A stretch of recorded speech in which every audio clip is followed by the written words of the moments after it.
Happy birthday to me. Hello guys, welcome. आज चाहिँ मैले मेरो बर्थडे दिन कसरी बिताएँ भनेर देखाइरहेको छु। सबैजनाले माया गरिदिनु है। अनि मेरो दिनको सुरुवात चाहिँ यसरी भयो। म अलि ढिलै नै उठेको थिएँ। अनि उठ्ने बित्तिकै एकछिन बाबुलाई खेलाएर चाहिँ अनि स्किन केयरतर्फ लागेँ। अनि स्किन केयर गरेर फेरि एकछिन बाबुसँग खेलेँ। अनि त्यसपछि मलाई मेरो मम्मीहरूले चाहिँ टिका लगाइदिनु भयो, आशीर्वाद दिनुभयो।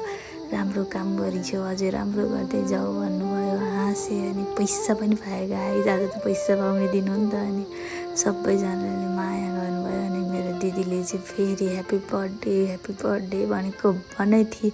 अनि त्यसपछि चाहिँ मैले आज बर्थडेको दिन अनि मम्मीलाई चाहिँ केही क्वेसनहरू सोधेको थिएँ कि है। सुरुमा त सोधिहालेँ, पछि त आमा रुवाबासी भयो कि रुवाबासी भयो। अनि रुवाबासी मात्र होइन है, मेरो मम्मी चाहिँ खुसी हुँदै मेरो बर्थडे स्पेसल सेलरोटी पनि पकाउनु भयो।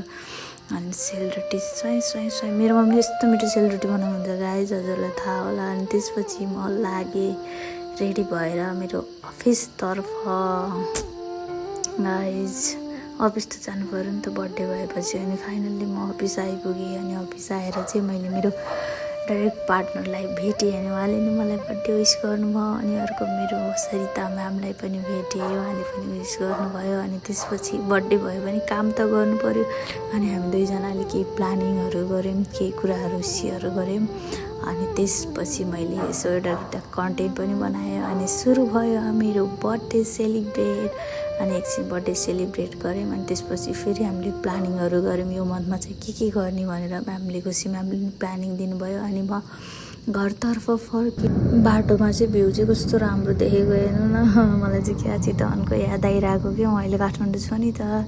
अनि काठमाडौँको सबभन्दा झ्याउलो अनि पार्ट चाहिँ यो जाम, यति जाम हुन्छ म त पागल हुन्छ। अनि घर आएर चाहिँ मैले एकछिन मेरो बाबुलाई पढाएँ। अनि कस्तो इन्ट्रेस्टिङ भएर पढेको। अनि पढेर चाहिँ अनि मैले स्किन केयर गरेँ। अनि स्किन केयर गर्दा चाहिँ ऊ मैसँग हुनु पऱ्यो, त्यहाँ उसको मम्मी बिरामीहरू सुतिरहेको थियो। अनि मानिनी अनि स्किन केयर गरेँ। अनि म सुतेँ। By by guys.